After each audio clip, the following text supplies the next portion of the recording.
Hello, welcome back to our YouTube channel. Today we're going to talk to you about menopause and HRT, or to be precise, the truth about menopause and HRT. I know, and why it's important to ask questions, empower yourself with knowledge and push back.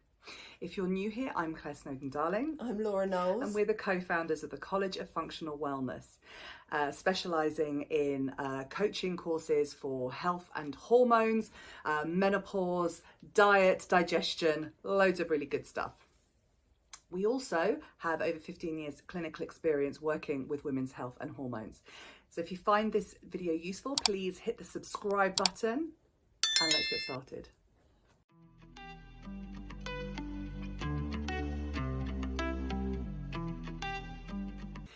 So we have a situation that has unfolded particularly noticeably over the last 10 years, where an awful lot of women are being prescribed a very high dose of the hormone estrogen.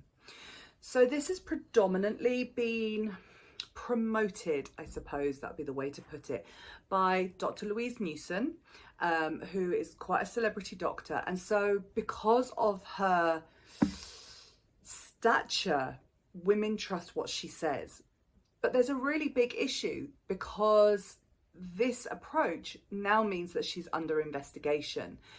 So I've had experiences where I've got women coming into my clinic where they've worked with Dr. Newson and they have 3,000 times the amount of estrogen in their body that they're supposed to.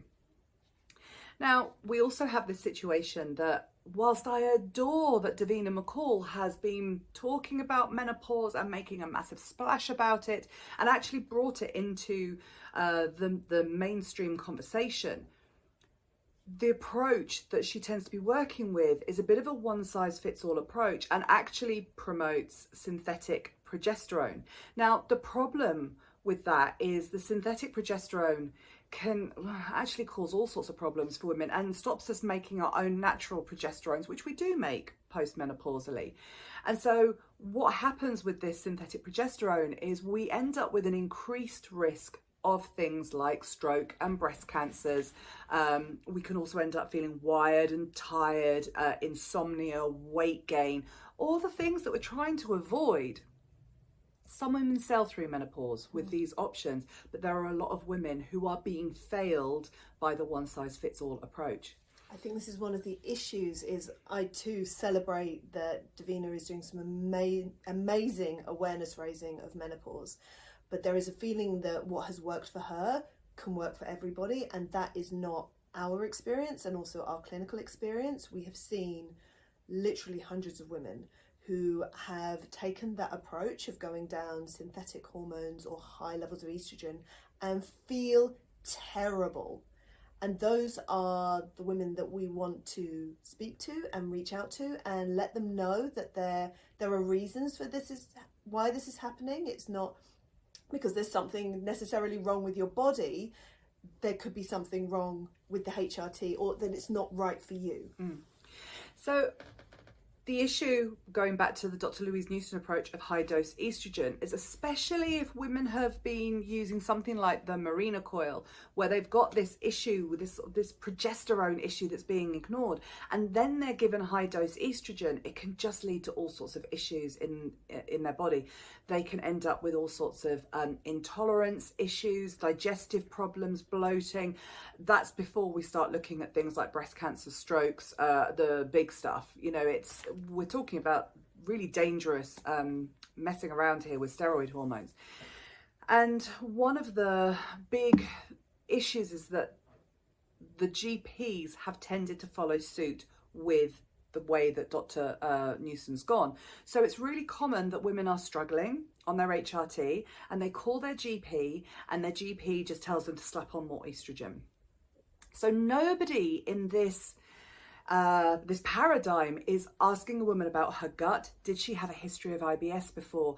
Asking, about her stress levels. So if a woman has got an issue with her gut microbiome, she won't be able to process that level of hormone.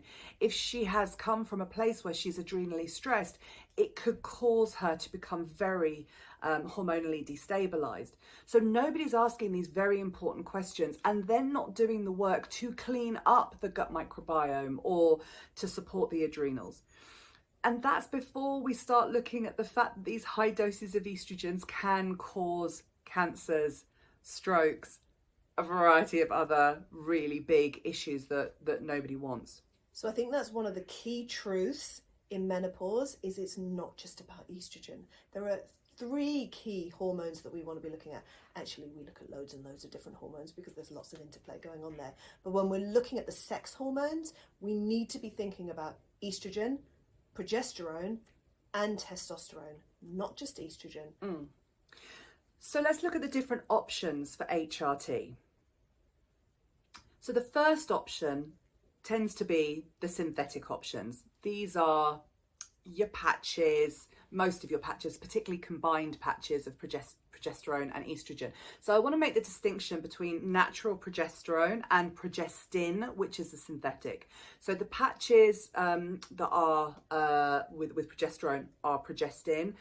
The Mirena coil is a progestin, a combined pill is a progestin, a mini pill is a progestin. These are all synthetic hormones. We don't want them. They are not good long-term for our health. So even if you're kind of sort of sailing through menopause with these hormones, we would still strongly recommend that you considered a less toxic option. So if we park the synthetics for a moment, we can then come on to what the doctors work with, which are called body identical hormones. So these are in essence a more natural form of our hormones. So we can get a body identical estrogen and we can get a body identical progesterone. Now, what tends to happen is the body identical progesterone is a pill called Eutrogestin in the UK. And that comes in an oral form or in a pessary form. Then we have a patch, which is just of the body identical estrogen, called Estradot. There is also a combination pill of both progesterone and estrogen called Bijuve. So your doctor can recommend which one they prefer to work with of those, but you do tend to want the progesterone with the estrogen. Some women actually, the big issue with synthetic progesterone, with synthetic HRT, is the progesterone. So if you went for the natural progesterone in body identical Eutrogestin, some women are actually really okay with the pump of the estrogen because they find it much easier to use than the patch. So it's the synthetic estrogen isn't so bad in the right dose, not the high dose, just a standard dose. If someone's recommending that you are piling on 4, 6, 8 pumps a day, it's way too much. Question it. Yeah, definitely question it. And then there are herbal options. A lot of women don't want to go down the HRT route, and herbs have been used for millennia for HRT. So things like black cohosh, hops, maca, soy, all really powerful. But I strongly recommend that you take some advice from a well-trained practitioner who understands interactions, medical interactions, and someone's actually had a look at your health history. And the sad truth is that for today's woman going through a modern menopause, sometimes those herbs just aren't enough, and we need the HRT because our lives are quite affected. If you would like to learn more about wellness in your body, or you're thinking of doing a course, please check in the links in the description below, and you will be taken through to our website where you can see all of our accredited courses and talks and a load of other information. And if you've enjoyed this video, then please give us a thumbs up and subscribe to our channel, and we will see you next time.